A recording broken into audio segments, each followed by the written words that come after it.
Hey, dudes!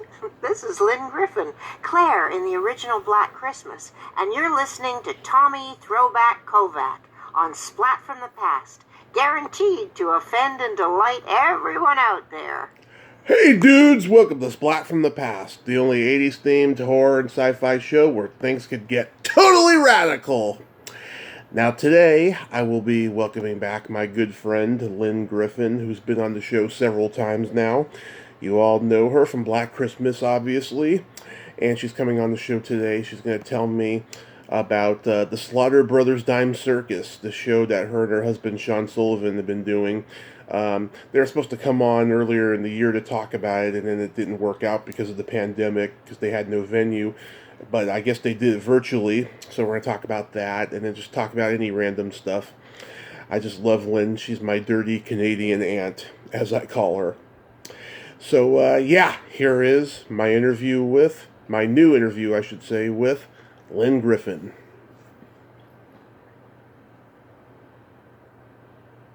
There we go. I have my cup of tea ready. I have my cat sitting on my lap, and all is well. Where's Sean at? Sean just went out we had to have a bit of repair on the car. Mm-hmm. So he took it in first thing this morning in 5 below zero weather, mm-hmm. and then had to walk back home. And now he has just set out walking back to the mechanic. Oh, wow. To fix the car up, and then he will come home and I will wrap him up in a blanket to try and make him a hot cup of coffee. Okay. Wow, he's taking one. You had that awful task, and in the summertime, our mechanic doesn't seem to be that far to walk. Yeah. But when it's 5 below, it's a bit of a different story. Yeah. He's taking one for the team. He is, yes. And yes, we're getting our winter tires on because it's starting to snow a lot here. And I bet you're in lovely warm weather. Well, let's see. It's half warm, half cold, but it's always sunny over here in Redding. Oh, that's nice. That's really nice to hear. Yeah. We missed our California trip this year. Yeah. It's sad. Everything's going to shit. How are you two holding up in this clusterfuck pandemic? Well, you go kind of through peaks and valleys of saying, hey, we really love each other, so it's good we're at least together and can try and inspire each other to at least get up and try and create something. But, I mean, it has been long. And, of course, Tommy, we were just about to open our show. Right. Literally, like at the beginning of March. And, we were in the theater. We had all the technical facilities set up. We had tickets sold. And then everything closed down. And it just seems incredible that it's coming on Christmas, and we're still not able to even contemplate rescheduling the show at this point. Yeah. Oh my God. Yeah. So tell me about it, though. We will talk about this because there is the radio version that we did, and that's how we got creative during the pandemic. Yeah. I thought maybe you were doing a virtual thing or something like that. Well, it's what Sean did was he transformed the very visual live piece of theater into a radio play, and it is now available for people to listen to. We recorded it all, Sean and I were together, but the other cast members recorded individually from their homes, and then Sean spent months editing it and putting in lots of sound effects, and of course he has all his original music with his friend Matthew Reed, and we're actually quite proud. I mean, it actually went out for a free live stream last Friday. Yeah. But our streaming service was messed up, and it kept like hiccuping and glitching. So we're planning on doing another live stream this weekend, and we'll let everybody know, because you can access it on a site called Patreon, and then you get all the extra goodies that we will post on that site, but it does cost you $5. Mm-hmm. Yes, yeah, I didn't know if it went off without a hitch or not, because I felt bad that I missed it because I was so busy this weekend. Don't worry about it. We will probably just send you a copy, or if you're available when the next free live stream comes on. Our streaming service has promised that they are going to fix all the glitches, and they're letting us stream it again for free. It's never really free, because you paid a lot of money to begin with when it didn't work. Yeah. It's funny because people we had a lot of people tune in, and it isn't really visual. I mean, there's some credits at the top, but it's really something that you're just listening to the audio recording of the play, which is actually, it worked out quite well, and we're quite excited about it. But a lot of people hung with it, even though it hadn't been properly loaded, so it kept kind of hiccuping and then starting again, and then hiccuping and starting again, which of course was making Sean really mad. And I think at one point live on air he said, "Fuck me." And the next morning I had a good cry over it. But we're on it. We're making sure that people will access it, and hopefully it'll get people interested in seeing the live version in 2021. Yeah. And we can do it. But this is batshit crazy, huh? Mm-hmm. It is batshit crazy. How are you holding up?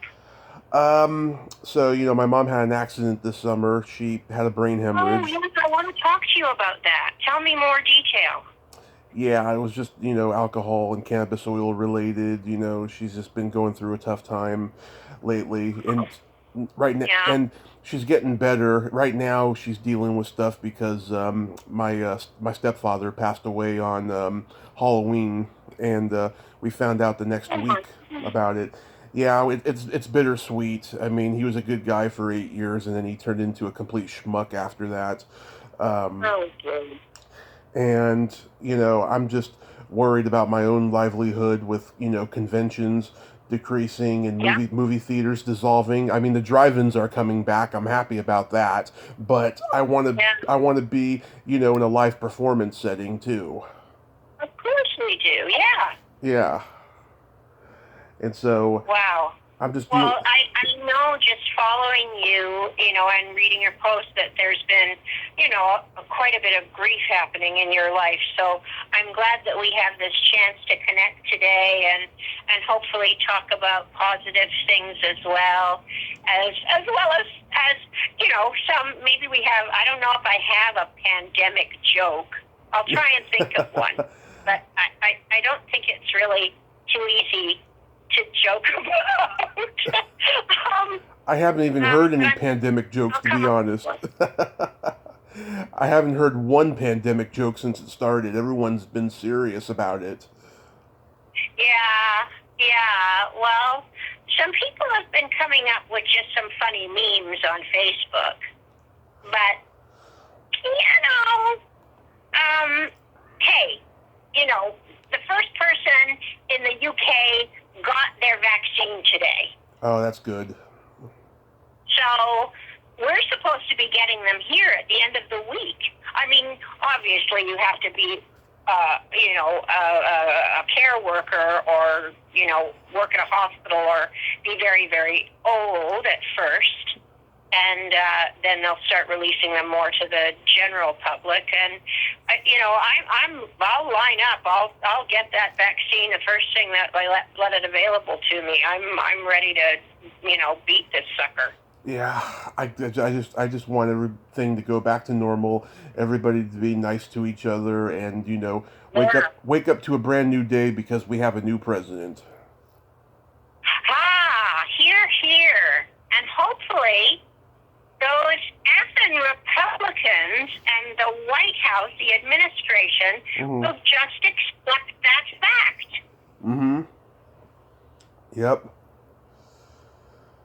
It's so frustrating. You just go, I don't even know how to describe it. I try not to pay too much attention to it because I just say, hey, it's a done deal. And it will happen, and it will all be for the good and all for the better of all of us and the world, even wherever you live. It makes you heave a sigh of relief. Yeah. When you were doing research for curtains at Yuck Yucks, did you know Mark Breslin? Well, he was there, yeah, I did know Mark Breslin. I mean, he was certainly there. He was still running it at that point. The funny thing is, this is so long ago, Tommy. Mm-hmm. This is when, Jim Carrey was still headlining there. Right.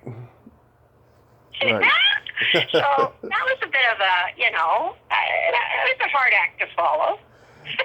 Yeah, because I listened to, there's this comedian, this old comedian from the Bay Area named David Feldman, and he has Mark on his show every week, sometimes on both days that he does it, sometimes just once, but he does this podcast for like literally 8 hours because he's in New York and he's talking to everybody in different time zones, his comedian friends, politicians, journalists, and talking about politics. And Mark Breslin, he's got some hilarious commentaries about what's going on. Oh, bet he does. What's the guy's name who does the podcast? His name is David Feldman, and it's on YouTube. Okay. That name sounds familiar. Okay. Yeah, he wrote for a lot of comedy out in L.A. After a while, and he's a very funny guy. He has this comedian friend of his come on there pretending to be Donald Trump's current wife, and they just do these comedy bits together. It's hilarious. There's someone, I don't know who she is, but that is doing sort of a little Christmas special video where she plays Melania. It's pretty damn good. And she's also a singer, so it's pretty funny. I'll have to find out her name for you, but I watched it the other day and I was like, she's so good. She's so got Melania down that it really is quite hysterical. Yeah, it could be even her. Who knows? Yeah, because what do you think Melania is going to do come January? I don't know. I'm just waiting to see what happens with him, first and shit, because, every day there's like 10 different news stories about him every day. It's so schizophrenic, Yeah. Yeah. I love the fact that I read, because I follow Michael Moore, Mm-hmm. Michael Moore, Waiting for Columbine, and all the other wonderful films that he's done. Yep. But he said he has rented, and it's sitting outside, I guess, outside the White House somewhere, parked on the street. He's rented a U-Haul van to help Donald move. Yeah. Oh, God, that's hilarious. Yeah. There's no one happier than Michael Moore right now, I think, because, boy, he was the only kind of sane voice, a sane, humorous voice in the ether there for a while. Oh my God, that's so funny. Yeah, let's just pray for the best. But Yeah. I hope a lot of people watch your show, though. It looks like it's a lot of fun. I've been reading a lot about circus stuff, about P.T. Barnum, Yeah. And about 20 years ago, Beau Bridges played him in a TV movie that was shot up in Canada for A&E, and it's on YouTube. It's pretty bad. I think it would have been better if it had been done for HBO or Showtime. And I think they need to do a movie about P.T. Barnum. An actual movie. Yeah, not the Hugh Jackman musical, because it's sort of loosely based, right? I guess on P.T. Barnum. Yeah. But I can't even remember what it's called now. You know, and it's funny because I've been doing so much circus study as well, not only for Slaughter Brothers Dime Circus, but I wrote a play, a solo play for Sean, now probably about 4 or 5 years ago, called Man and Boy, which was based on an Emma Donahoe who wrote Room, on a short story that she wrote called Man and Boy. And I adapted her short story with the biography of Matthew Scott, who was the trainer of the greatest and largest elephant in the world, Jumbo. And Jumbo, of course, who started at the London Zoo, was bought by P.T. Barnum and then shipped in a crate from London to New York. Yeah. Did you see that they changed the design of the Barnum and Bailey's animal crackers? Yeah, I did. They took them out of cages because they think it's offensive that they were in cages. You know, I mean, we could talk about, you know, the crazy things that become offensive to people now and have to be politically corrected. Yeah. Some of them seem madness to me that I just go, you know what? I mean, I'm sorry, Aunt Jemima, but it's always been Aunt Jemima syrup. Yeah. You know, and I go, how did we live like decades and not find any of these things offensive? And now everything is. I'll bet you anything that Mrs. Butterworth is going to be a clear bottle eventually. It's true. Yeah, it's true. I don't know. I mean, maybe I should offer myself. I mean, you know, I use maple syrup, and maple syrup, I come from Canada. I know about maple syrup. Oh, yeah. Log Cabin is my favorite. That's a very good brand. Well, yeah, and, you know, hey, the real thing, real thing straight from the old tree. Have you ever had real, honest-to-goodness Canadian maple syrup? I don't think I have, but it sounds like it's really good. Okay, I might have to try and send you some. Oh God, that would be good. Yeah. Even though I've been on. It's really special. Yeah, and it's also, I mean, even though it's made obviously, pulled from the trees, the maple trees in Canada, it's still pretty expensive, which is why I think most people buy fake maple syrup. I call it fake maple syrup. Yeah. I don't like the word fake anymore. I don't like the word disaster anymore. People are any of the words that are used by him, I don't like anymore. Yeah, so I'll call it pseudo maple syrup. Pseudo. They're taking words and trumping them up, is what they're doing. Yeah, I know. Yeah, really. Yeah, and even now, I mean, it's just like, I can't listen. I know. And I thought I wouldn't have to anymore now, but never mind. It's fucking insane. Yes. So are you ready? Are you ready and able to do any kind of Christmas this year? Yeah, I mean, we got the tree up. We got that. We're probably just going to have Christmas dinner and maybe exchange a couple presents, but that's about it. I mean, we're not going to do anything major or go out, of course, but, I mean, it is what it is right now, unfortunately. Yeah. Yes, I promised Sean I'll cook well, you can't really get a little turkey.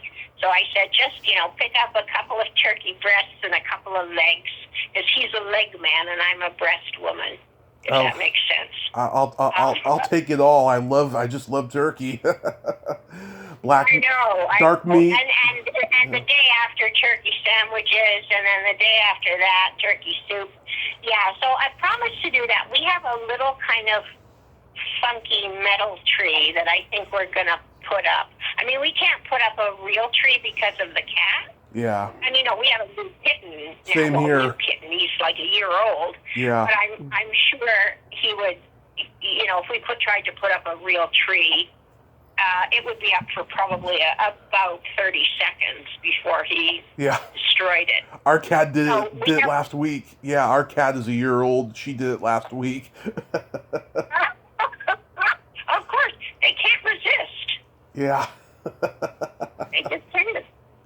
It's something in their, their genes, their hunting genes. They have to see if something's hiding in the tree that they could find and eat. And then, of course, I just love, I could do a whole compilation of Facebook videos of how many cats have destroyed Christmas trees so far.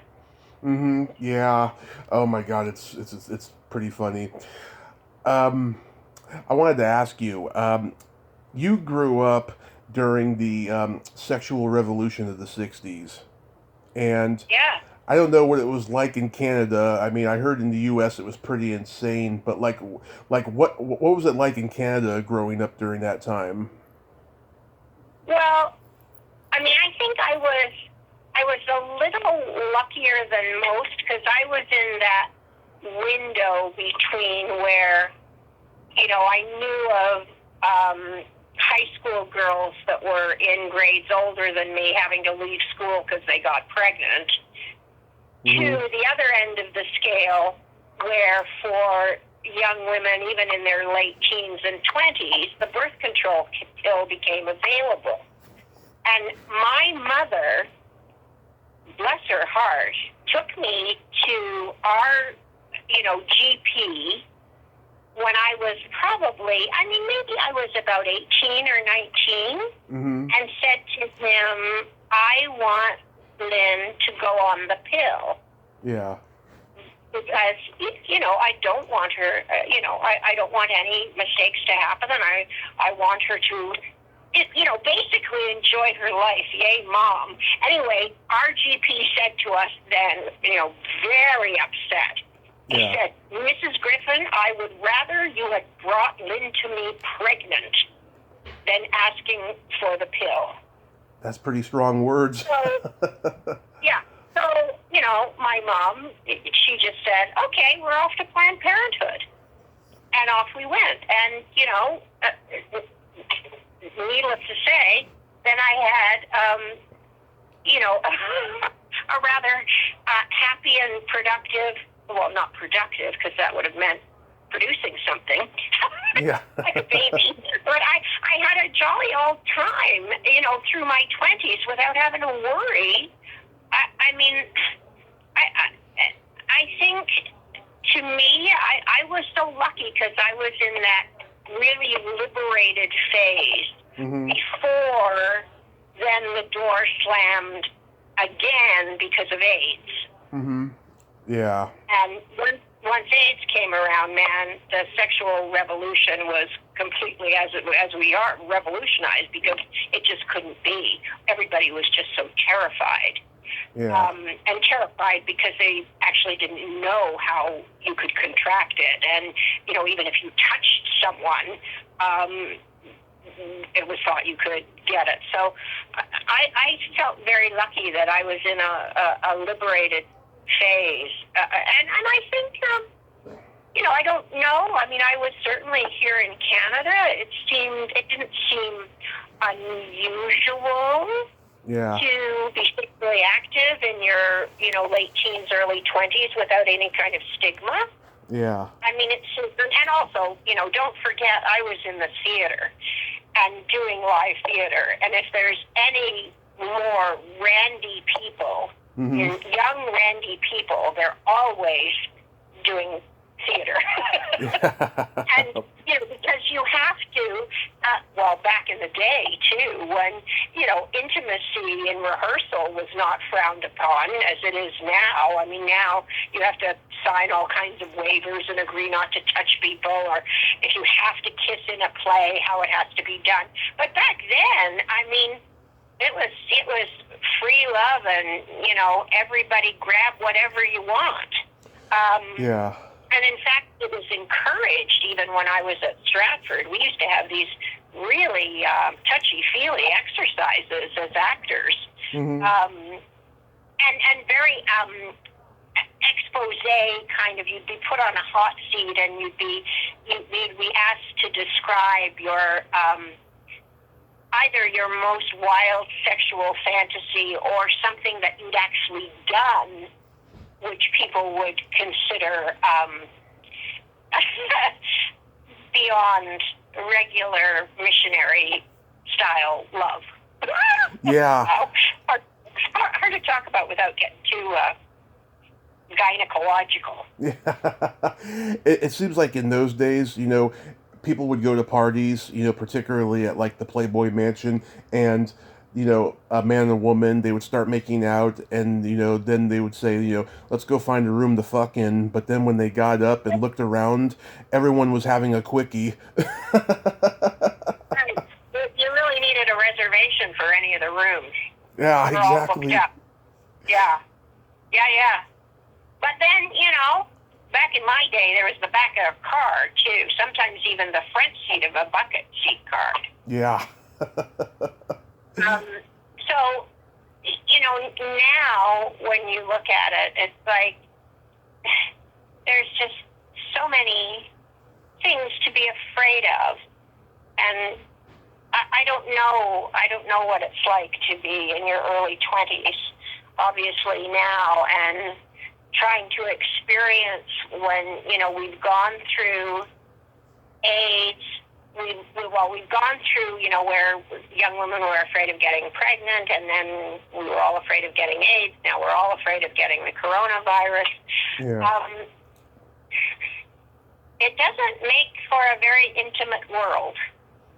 I know, it's going to be really strange. I mean, I've been celibate since like the weekend before my accident, and I wanted to keep it that way, but just, I don't know, I've been so lonely during this pandemic, I kind of want to change it when things turn around, Yeah, and I think we're all, I mean, I think that's part of the problem with trying to, close parts of the country down or insist upon isolation and stuff, because people are, I think, what are they calling it? They're calling it like isolation fatigue now, that people are so tired of being lonely and on their own that they are risking going out and, maybe going to some larger gatherings that they shouldn't go to, and people are, young people are wanting to go to college, wanting to socialize.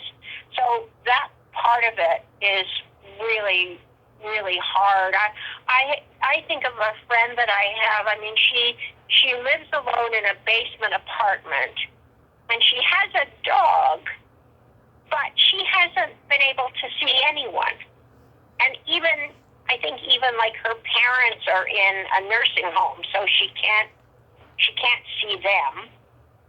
And I really feel for her. So, I share lots of funny cat videos and, videos with her, just try and keep her amused. I mean, I'm lucky because I think I've always been a bit of an introvert, and I have a lot of projects that as I sit here, I'm knitting Christmas presents, and I write, I paint, I do things that are very solitary, that I can fill my day by doing something like that. And of course I have Sean, which makes a big difference. But if I was on my own, I think I'd be going mad. And you know what? My sister has actually moved away, has actually left Toronto. Wow. She doesn't want to be here anymore. And that was really hard for me, because I was like, she lived just down the street. Yeah. And now she lives, I can't see her. Yeah. Because I can't travel there to see her. So, but she was just so fed up with Toronto and the restrictions and the way things were feeling, that she just upped and, sold her condo, and she's kept her business going, but, the business has all been online anyway. I'm so tired of doing self-tapes and Zoom auditions, that just aren't the same as being in the real room with a director and getting actual direction and being able to play a scene properly. But Yeah. I tried to do a Zoom audition the other day. I didn't even know where to look. You know, I felt I was looking all over the screen and going, these, you know, the person that was reading with me was the size of a postage stamp. Oh, yeah. You know, Zoom has been the way we've been going. I did a whole play reading yesterday on Zoom. And I think the girl that I was reading with was in New York. The director was in Arizona. I mean, everybody's from all over the place trying to make this work. And, you know, it's always going to be weird because, you know, when you're trying to do a play and you're trying to pick up cues, there's that weird delay that happens with video. So you're going, when is she going to say the next line? When is she going to... So it's complicated, very, very complicated. And, you know, human connection is the most important thing. Mm-hmm. You know, it is. After love, after just love and kindness. But this has been really hard for humankind not to be able to be out there with each other. It has, and especially like over Thanksgiving and now Christmas. Yeah. Oh my God. People been asking. Yeah, people have been asking me. They say, why don't you switch to Zoom? And I'm like, I just don't like, you know, the way everybody looks and like everything gets delayed and it's just and I look fat. I just don't want to do the Zoom thing. I look old. I interviewed. Those wrinkles, you know. I was so grateful today to you because so many of, like, if I do some interviews and podcasts, everybody wants to do them on Zoom now. So I have to get all dolled up, right? Right. And try and look as best I can, and, you know. But now, today, I'm going, yay, Tommy, we're just going to talk on the phone like real people. Exactly. You don't have to look at each other and, like, be going, God, I wish I should have maybe slept a little longer, put a little more under eye cover under those eyes. Anyway, you know what because you can't help but looking at yourself. There's nothing more egotistical than that. If it's not egotistical enough to do an interview about your career and talk about yourself as an actor, and, you know, talk about Black Christmas and talk about Curtains and Strange Brew. It's egotistical enough without having to watch your face do it. Mm-hmm. Absolutely. Oh, I saw you post recently that Black Christmas made like #1 on the list of the best Christmas horror movies. On lots of lists. Yeah. I know, but the one in particular that you posted, I looked at it and like none of my favorites were really on there. It was like newer stuff, and like the original Black Christmas was #1. Yeah. I mean, a lot of the films I didn't even know.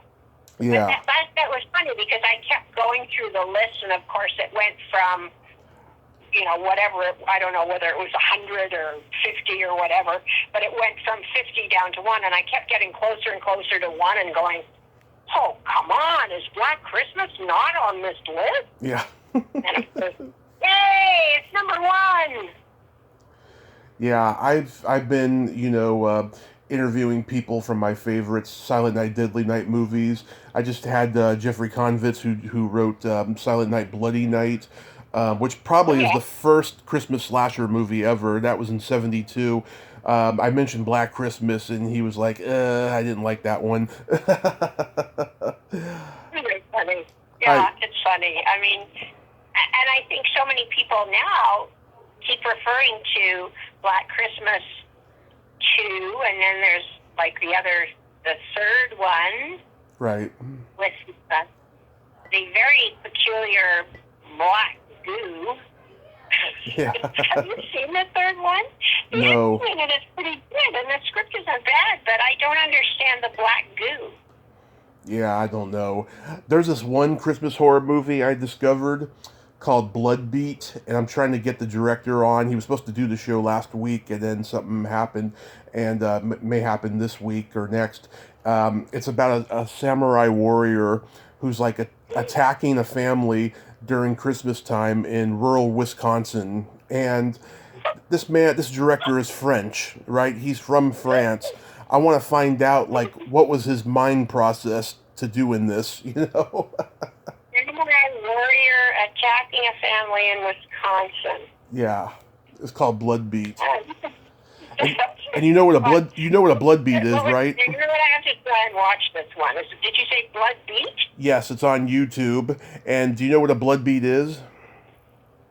No. It's when your heart races too fast from having too much heroin in your body. Oh, okay. Yeah, I want to find out where that title came from. Everyone.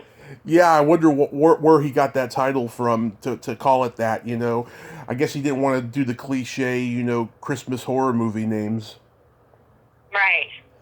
Well, it's, I mean, you've certainly piqued my curiosity. Oh, that's good. Yeah, I talked to Paul Zaza. I thought he was a great guy. He composed great music for Black Christmas. And Yeah.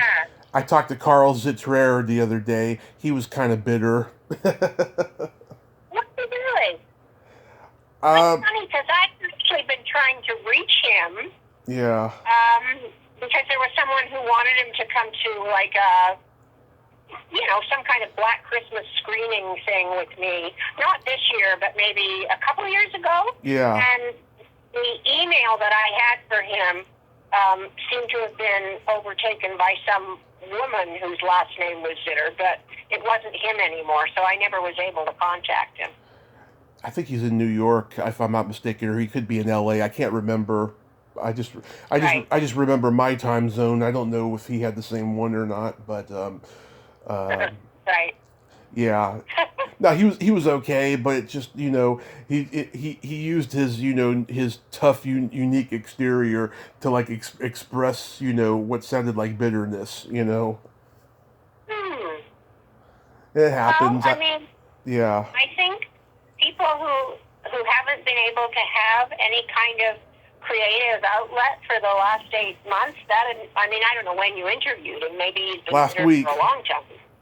Yeah, it was last week. So, do you know what I mean? You have to be able to, find, and musicians and artists seem to have, this kind of time has been interesting to see what people have come up with. But, I mean, man, if you think there's really nothing you can produce during this period of time, and now as we stretch into it, looking like it's probably going to be at least over a year before everybody gets the vaccine. I mean, I can see you getting really bitter about your career. I mean, There are theater actors that I know who think that theater will never come back at all. Yeah. I know I've talked to some of them too. Some are hoping that it will, but some are like, it's done, and it's hard to see people fall apart. It really, really is. It's really hard. It's really hard. Yeah. Yeah, and because this business is so social. Mm-hmm. And if there seems to me there will always be restrictions now. I actually shot a commercial last week, believe it or not. Mm-hmm. And the protocols were so severe. I mean, fortunately, it was only me and one other person in the actual shoot. So, we would take off our masks to actually do the action. And all the crew and everybody else were wearing masks and face shields, and there was hand sanitizer everywhere, and it was very weird. And I know Sean is about to shoot something next week, I think. Oh, and, better be careful. At first we went, I can't believe we're considered essential workers.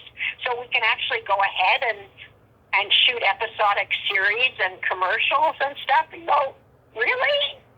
I mean, even at the commercial that I did, there were so many people, and we were shooting in a house. There were so many people, and everybody was masked and stuff. But still, you go, is this really that safe? And do we really need another commercial right now? I don't know. Anyway, I was happy to take the money. I was happy to experience trying to work under all those protocols. And of course, I had to have a coronavirus test. And Sean has to have one. He hasn't had his yet. So it's, they tested me probably a week before I actually had the day of shooting. So I go, how do they know between that previous Thursday to this Friday where I've been and what I've been up to and whether I've contracted the virus and am asymptomatic? So it all seems a bit loosey-goosey, precarious. Yeah, I just don't know what to say anymore because it's just it's a crapshoot is what it is. It's a crapshoot. Well, I think we're all going to be really glad, period, when 2020 is over. We don't know what 2021 is going to hold, but as you said, at least there'll be a new administration in the White House, which will help relieve some anxiety, I certainly hope. And hopefully a lot of people will start getting the vaccine by then. I hope so. And I quite honestly, Tommy, I don't know when we talk about things returning to normal, I don't even know what that normal will be. I don't know either. It's just like everything. I feel like everything I've worked hard for is going to waste, and this is all I have. Oh, I gotta tell you. We'll just keep trying, plugging on, and try and create things as much as we can. Yeah. I'm grateful that we, so far, knock on wood, are healthy, and we have no other issues health-wise. We're taking care of ourselves. We're eating very well, because we never go out to eat anywhere, so we make our own healthy meals. And, other than that, we just wake up grateful that the sun is shining and the sky is blue, even if it's 5 below zero. But,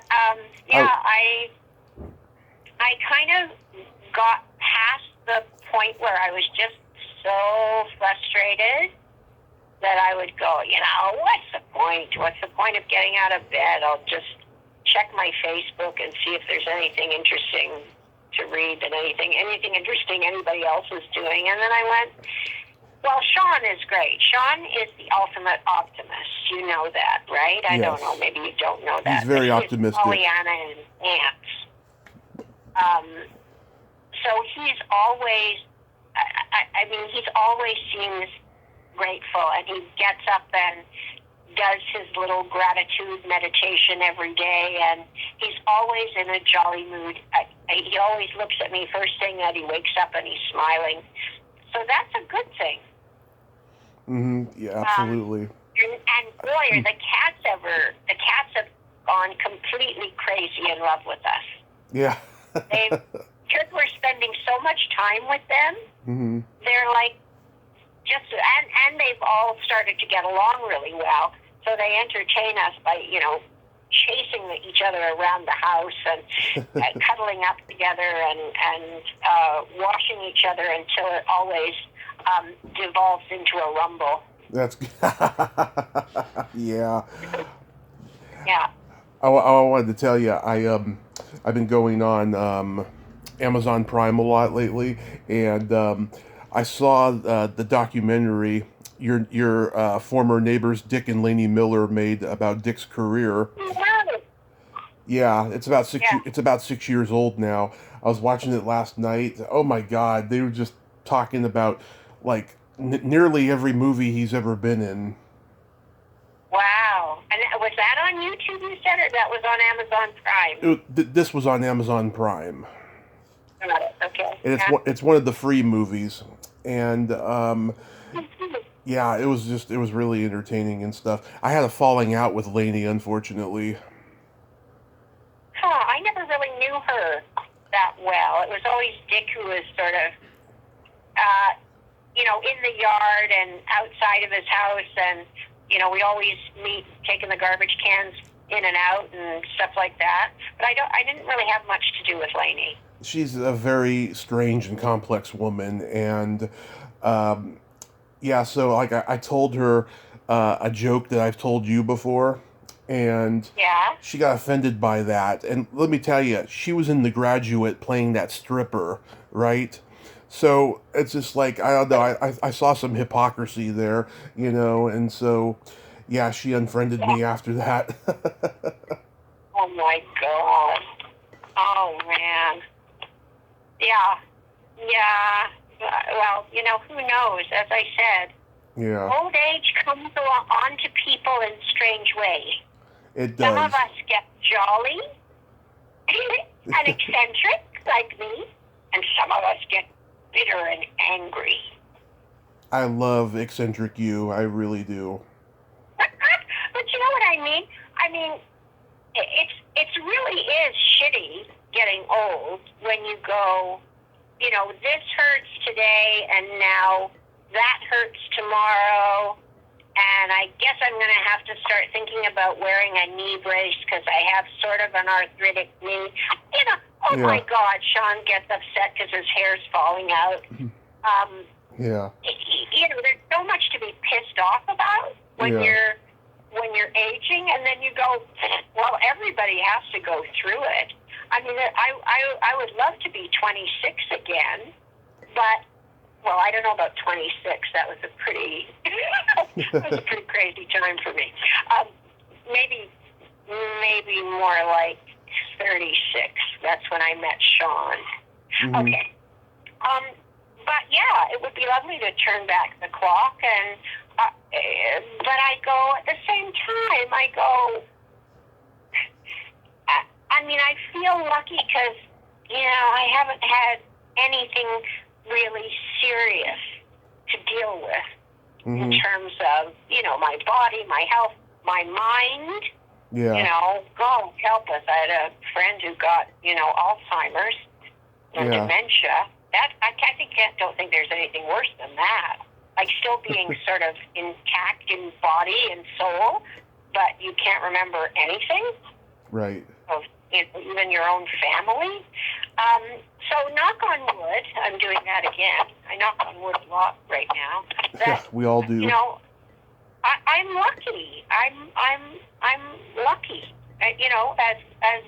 As much as you can be right now, and to spend any time really just, being in, total anxiety about the situation. It's just like, what good is it going to do you? Yeah. Watch something funny. Watch something funny on TV. Don't watch anything depressing. We just keep looking for stuff that's going to make us laugh. Mm-hmm. I have a new sex question I've been asking. A new sex question. Yeah. Is it involving some kind of new sex I don't know about? Oh no! It's something I already referenced before. Lynn, what's your favorite place to have a quickie in? Oh, I'll tell you where. Mm-hmm. Sean's dressing room at the theater in Florida. Was there something special about that theater? Well, the dressing room didn't have, fortunately it was carpeted, but other than that, there was nowhere to actually lie down or really much even sit down. Mm-hmm. But it was during a lunch break, and we were in this play together, and we discovered this. I don't know whether it was his dressing room. It might have been just a room in the rehearsal hall. And, everybody else, I guess, went out for lunch, but I don't know why. Maybe we had brought our own lunch, so to speak. Yeah. So that was pretty cool. I think anywhere where you think someone might stumble upon you, Yeah. is probably lifts the libido a lot. Um, there are places I wish I could, like, the Mile High Club always interested me. Yeah. I do have friends when I was working at the Shaw Festival. I won't say their names. Yeah. But they used to do it in the men's bathroom at the Shaw Festival. And there were like these were in the dressing room areas. So there were little bathrooms that were both for men and for women. But we didn't have like bathrooms in our own dressing room. We had to use the ones that were for everybody. And people would be like ready to go on stage and they'd be trying to use the bathroom before the play started and the door would be locked. And we kept going, and these are friends of mine. This is one of, friends that I've had for years. But it was so funny because we all started to stand outside the door impatiently, and eventually the door would open with them both looking so sheepish and embarrassed. We go, like, we know what's going on in there. And they were both Scorpio, so they were wildly sexual people. Yes. I know about the Scorpios. Oh my God. Yeah, my 20s was probably the last era that anyone can get away with having sex in the movie theater, and I used to do that a couple times. So that'd be fun. I mean, we used to make out a lot in the back row. Yeah. But we never went beyond, whatever, second base. Whatever that is. Yeah, I remember. I mean, when Sean and I our first encounter, we were doing the play together, The Voice of the Prairie, and for some reason, I don't know why, the rehearsal was canceled for some reason. So it was a three-hander with another actor. So the three of us decided to go off to see a movie. And we went off to see The Unbearable Lightness of Being with Daniel Day-Lewis and Juliette Binoche. Anyway, it was like I was a teenager. And I was 36 at that point. Sean was 30. And we sat, and not too long into the movie after it started, Sean took my hand. And it was like, I was right back to being like, 15 and having my first sort of inkling of what was to come. Yeah. But it was so romantic. We don't remember anything about The Unbearable Lightness of Being. We've watched it again since because we never really got to the end of it. Anyway, but that was such an incredible moment for me. I remember an incredible moment in our relationship, and we were all staying in this like sort of apartment complex that all the actors had different apartments, and mine was up above, and I think Sean was below. And so, we were with this other actor, so we all like drove back to I called it the Tower of Talent, this condo. And I got into my apartment going, what just happened? And then my phone rang, and Sean said to me, do you want to come up or shall I come down? The rest is history. 33 years later, we just celebrated our 26th wedding anniversary. Oh, We've been together for 33 years. Love it. I love it. Yeah. Yeah. Oh my God. Yeah, I miss having quickies in this pandemic, I have a story for you. Oh my God, it is so hot. Oh yeah? Yes. I'm probably going to play with myself as I tell you this. When I was 29, I'm 37 now, when I was 29, there was this bartender at this bar that I used to go to that, like, for 4 years I wanted to get with her, and I finally got my chance. The last night that the bar was open, she lived like right down the street from the bar, and we went and had some fun. And then a couple weeks later, she showed up at my door just to surprise me, and I was all dressed up to go to work. And she's like, sorry I didn't text you right away, but I was in the neighborhood. I wanted to come and have some fun with you. And I said, I know, but I gotta get to work in like an hour and stuff. And she's like, we can do something really quickly if you like, and then I can drive you to work. And I said, okay. And so I ended up fingering her, right? So The doorway? no, not in the doorway. I laid her gently on my bed, right? She had these Oh, short shorts, yeah. like Daisy Duke shorts, Oh, and yeah. you know, unzipped them, and she had no underwear on, and I put two fingers in, and I have a gift. I can make a woman come under pressure in like 90 seconds with my fingers, Wow. and that's That what. is a skill, my dear. Yes, I Yeah. I saw. You have to know what you're doing. I saw my. And I would say not a lot of men do. No. They don't even know it exists. Yes, I believe the G spot is real, and I find it every Yes. time. Well, this is how I'm going to remember you. This is your legacy. Oh, Make sure you pass it on. it's a wonderful legacy to have, and around that time too, my nephew came to me.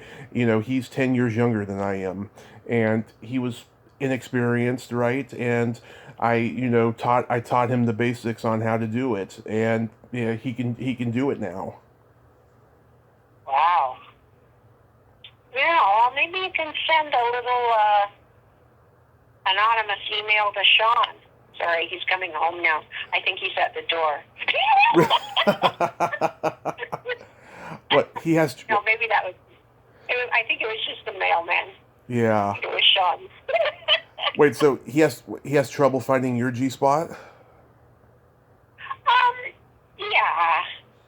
I mean, not to disparage him in any way, because I was married 2 times before I met Sean, and Right. Sean revolutionized my life. It was like at 36, I was able to finally kind of live through a second adolescence with all the discoveries and all the pleasure that brings. Like as if it's the first time Yeah. you've ever experienced all these different things. So I give Sean enormous high praise and continued success. Oh, so Oh dear. so let me finish the story real quick. So Okay. after she came, she drove me to work, and on my first 15-minute break, I went to the bathroom and masturbated because that whole incident was so hot to me. Yeah. Yeah, so I enjoyed that, and I used to do that at work a lot back when I used to work in retail or security. Okay. Yeah, Fair enough. yeah. Yeah. I don't know why I was trying to segue, but I don't. So you haven't been actually able to hear Slaughter Brothers Dime Circus yet? Well, I haven't seen the show yet. Well, it's the audio version. It's listening to the radio play. Oh, okay. But, I think you would enjoy it just because, when Sean got very sick with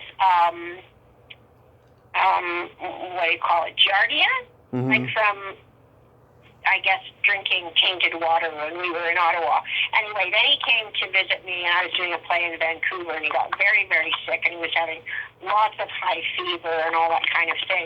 And Slaughter Brothers Dime Circus came out of that fever dream of Sean Sullivan, because it's basically about a parasitical insect that is a woman who then has sex with a mortal man and gives birth to a whole new strain of parasitical insects called Strepsiptera. Mm-hmm. Yeah, just a simple comedy. but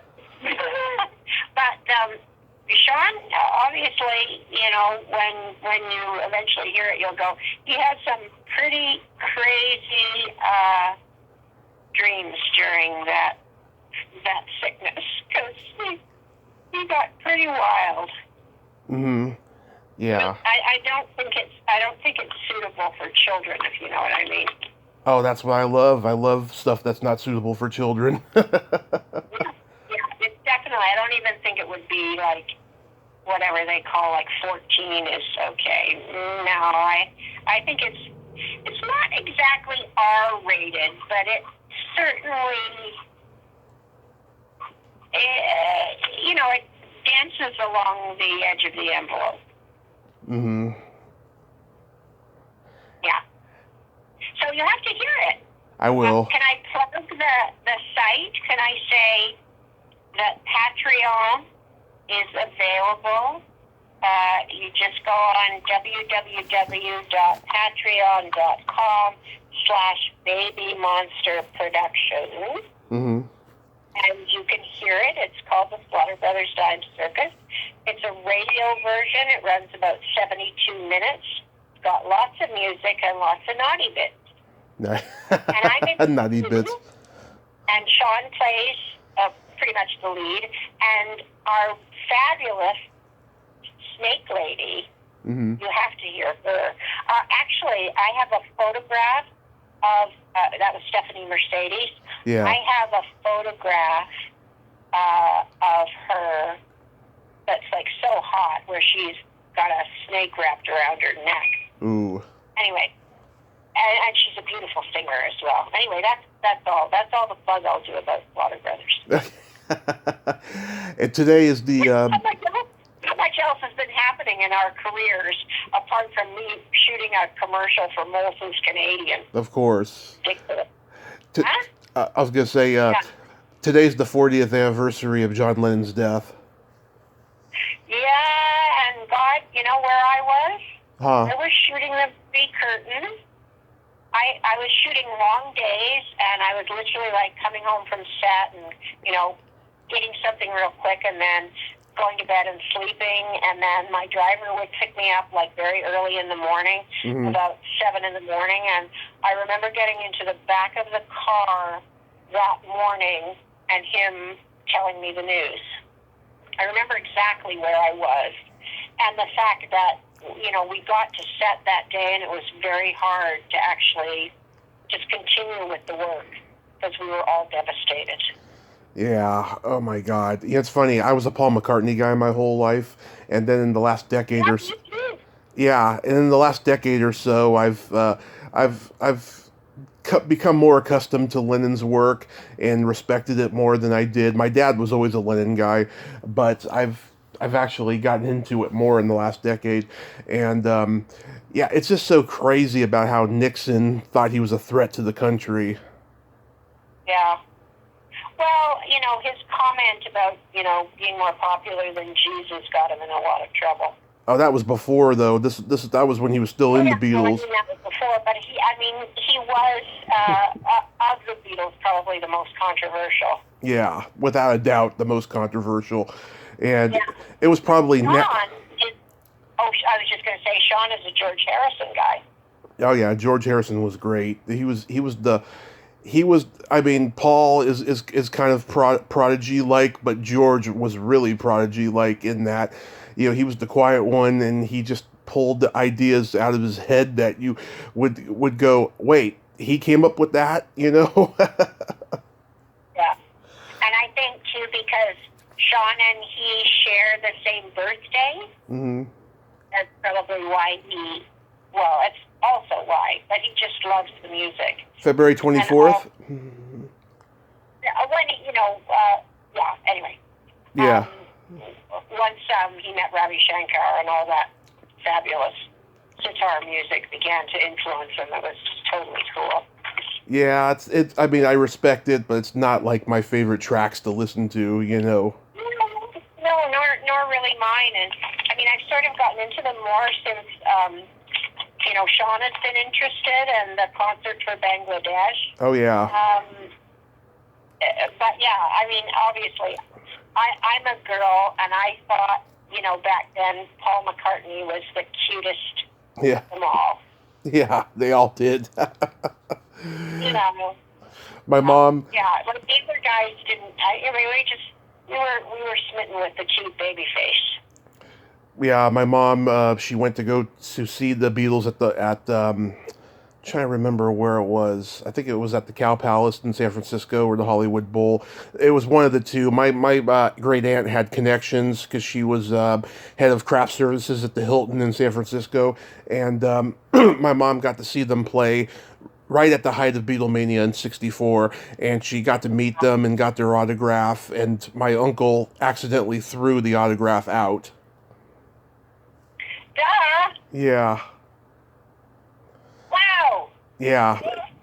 That is so sad. I mean, she's still not over it to this day. She isn't. Yeah. Yeah. I know. Lennon, though, he used to be on Dick Cavett a lot, and Cavett's got a lot of stories about him. And, when, Cavett, to me, had the best talk show, he would get all these controversial people on.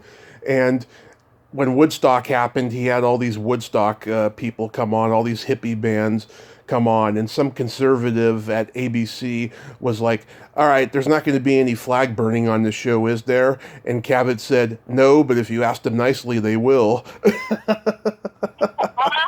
you ever seen the interview Cavett did with Janis Joplin? I've seen both. I think he did two of them at least, but I've seen two of them. Yeah. Yeah. Awesome. My favorite one is the one. We just watched the movie of Woodstock again. Yeah.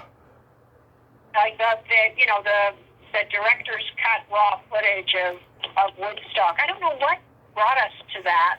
Like, I think it was because, well, I might have been listening to Joni Mitchell, and we were going, okay, she wrote the song about Woodstock, she wasn't able to be there, and then we started listening to a lot of early Crosby, Stills, Lynn Nash. Well, she was lined. Because that was their first performance together was at Woodstock. Yes, first performance publicly, but they'd been in the studio, of course, and did rehearsals. Right. Joni Mitchell, though, she was actually going to be there, but she they couldn't put her in a different lineup, so she went on Cavett instead. Yeah, wow. Yeah, because she was there, Crosby, Stills, and Nash were on Cavett with her, and Sly and the Family Stone, and they had different schedules than what she would have, done that night. Yeah. Oh, wow. Yeah. Yeah. Yeah. It was only $18 to get a ticket to Woodstock then. And last year, they were going to do a 50th anniversary of Woodstock concert, and it didn't happen, and that probably would have been $1,000. Oh, yeah. I was going to say, yeah. It doesn't quite have the same romanticism if you have to pay $1,000. I know. You have to pay, like, close to $1,000 to see the Rolling Stones these days. Yeah, I know. It's prohibitive. It is. Yeah, it's sad. Because, going to live concerts was so cool in the day. Yeah, I got to see The Who for just under $100 4 years ago, and it was great. I had a great time seeing The Who. Yeah. I Queen at Maple Leaf Gardens in Toronto. Wow. I saw Queen out, and it was phenomenal. I don't think I could actually hear. I think I went deaf for about 3 days afterwards because it was so loud. But it was fantastic. And seeing Freddie Mercury live, oh my Yeah. God. My dad saw Queen and Styx at Winterland in 1977, Yeah. and it was a great show, he said. You're Well- an old soul, Tommy. I know. Why do you think people I interview like me so much? Because I actually know stuff from their generation. That's true. It's true. Yeah. Ask me anything about any music that's come out in the last maybe, well, certainly 5 years, maybe even decade, and I'll go, Oh, I know a lot about Canadian rock, I'll tell you. oh, well, that's cool, too. I probably don't know as much as you. Well, of course. I was always folky. Well, you grew up during the time of like the Guess Who and Like Gordon Lightfoot. yes, Gordon You know? Lightfoot, Neil Young, the Staccatos. Yeah. Yeah, and then there was the hard rock bands. There was Rush, there was Triumph, there was Moxie, there was who was the one? Oh, Trooper. There was all these like Canadian hard rock bands. Pat Travers, I love him. Wow. See, I don't even know some of these. Wow, you don't know who Pat Travers is? He's one of the great blues guitarists ever that came from Canada. Yeah, he's like a virtuoso. You know, Tommy, whenever I have a conversation with you, I have to have a little piece of paper and a pencil by my side Yeah. that I write down these things so I can check them out after we finish talking. Oh yeah, write down Pat Travers. He is wonderful. I did. I have. Yeah. And, oh, I'm now on to the second page. oh, remember it. I've got both of his and his Barnum and Bailey movie, Blood Beat. I've Blood Beat. got Dick and Lady Miller on Amazon Prime. Mm-hmm. So yeah, I write it all down. You know, this is valuable. Oh, I forgot to mention. I also love April Wine. Oh right. Yeah. Yeah, Wow. their first hit, "You Could Have Been a Lady," was actually done by Hot Chocolate before them. If you listen to their version, it's radically different. It's got horns, you know, because they were kind of an R&B band. Yeah. Right. Yeah, they did that song, "You Sexy Thing," during the disco era. Yeah. Oh God, I remember that. Yeah. Yeah, the Full Monty brought that song back. Yeah. Oh, God. Have you ever seen the video of Burton Cummings playing the piano? I can't remember what song he's singing. But he's playing the piano and he's sitting there on the piano stool naked. No. Yep. That's our Burton Cummings. Love it. Love it. Yeah, he's so talented. It might be American Woman. I don't know I can't remember what song he's playing. But he's doing, like, you know, the acoustic piano version. Yeah. Like, it's definitely, as we say, stripped down. Yeah. He could probably do it. He could probably do These Eyes that way, too. Maybe that was the song. I'm not remember. You know, see, that's where my mind goes. I can't remember the song, but I remember him being butt naked. Yeah.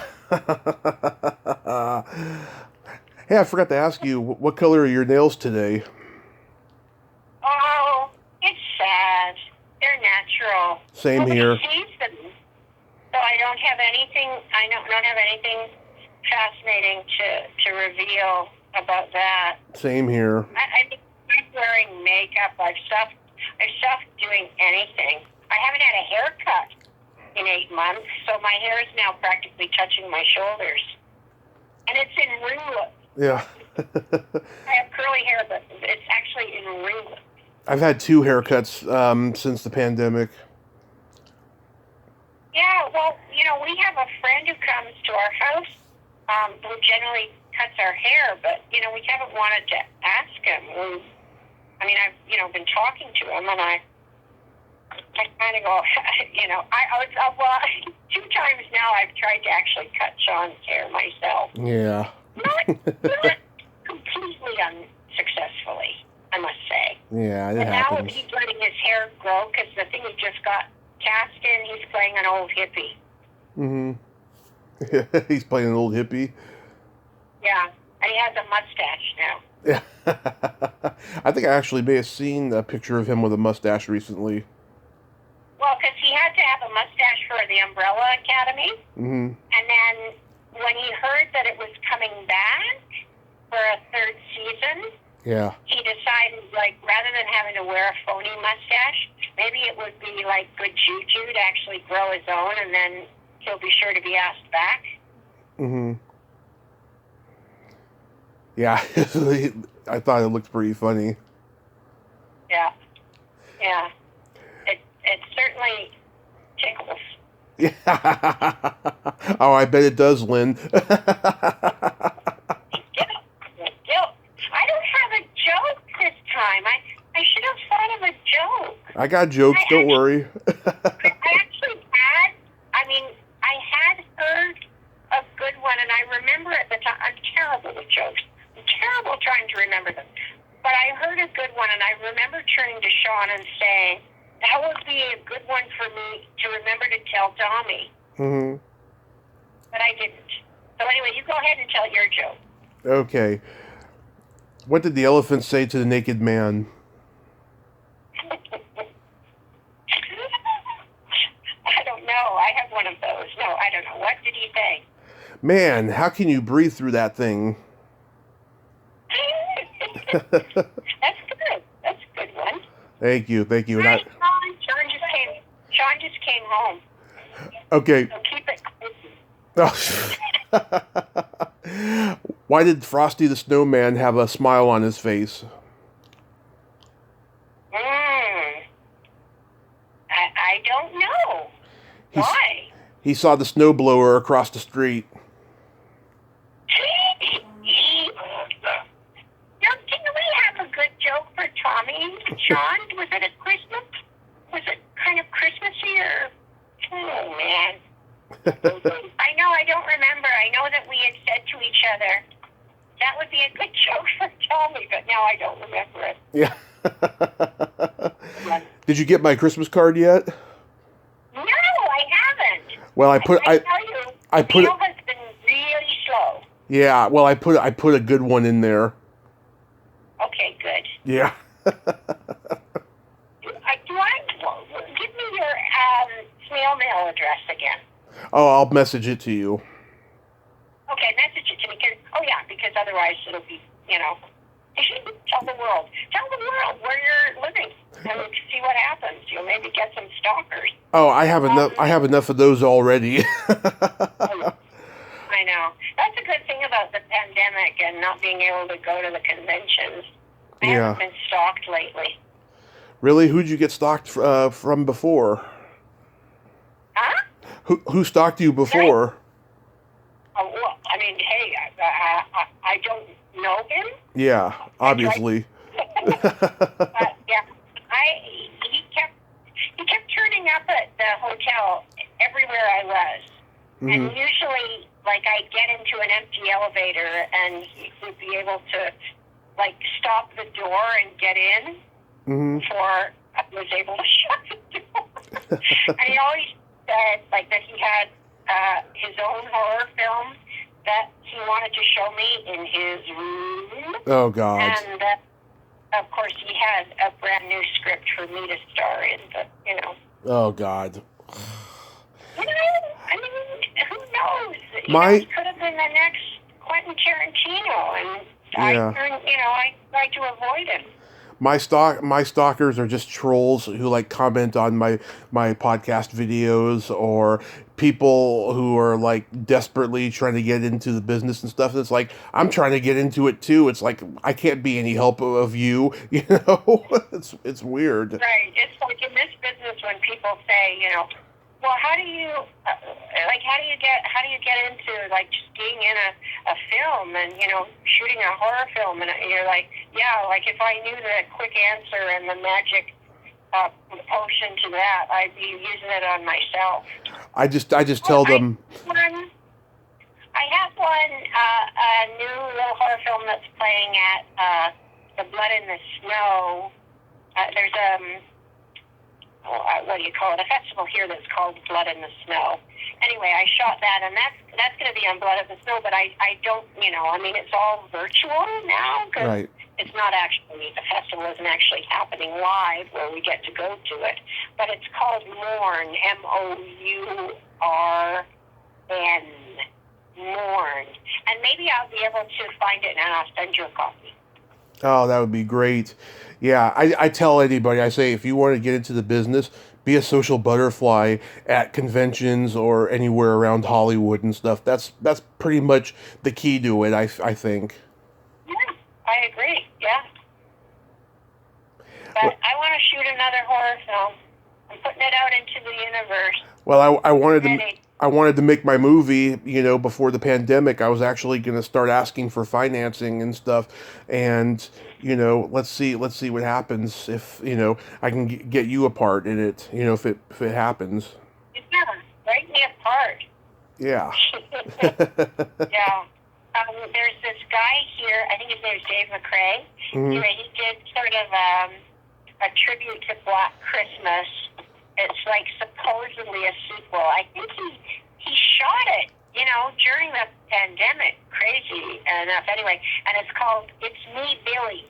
It's Me, Billy. It's Me, Billy. So yeah, watch out for that. I think it'll probably be appearing on some streaming channel or YouTube shortly. Awesome. But yeah, he managed to film that during all this mess. Well, Lynn, I think... And another friend of mine did one called Rage. His name is Steve Rock. He shot one, too, during this pandemic. So, I mean, people are getting it done. Bless them. Mm-hmm. I don't know how they're getting it done. Yeah, I don't know how either, but it's good that they're doing it, though. I hope it gets seen, whatever they do gets seen. Oh, yeah, exactly. Yeah. Even if it goes on Netflix or Amazon, yeah. Yeah.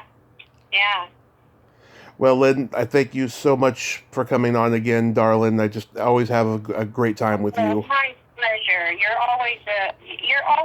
I look forward to just having, a regular, normal conversation with a real person. Oh. Yeah, you're just like so easy to talk to.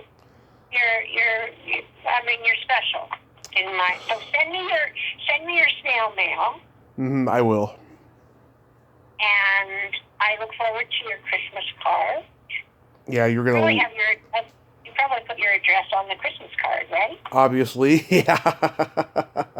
Okay, so that's all cool. And have a merry little Black Christmas. A merry little Black Christmas. Yeah. Yeah. Season's grievings. Mm-hmm. Stay safe, Lynn, and have Merry Christmas and a Happy New Year. And you too, love. And I'll talk to you in the new year when we've all been vaccinated and we're all happy and out in the world again. Absolutely. Lots of love. Lots of love. Bye now. Bye-bye. Well, there you have it. Lynne Griffin. She is one of my favorite people in the entire world. I just truly adore her. She's the real deal. And I love her I love her compliments and praise of me. I really, really do. I'm usually humiliated when I'm complimented, but fortunately, it was at the end there. Well, until next time, this is Tommy Throwback Kovac saying, there's no shame in living in the past, because the present sucks. Later, dudes.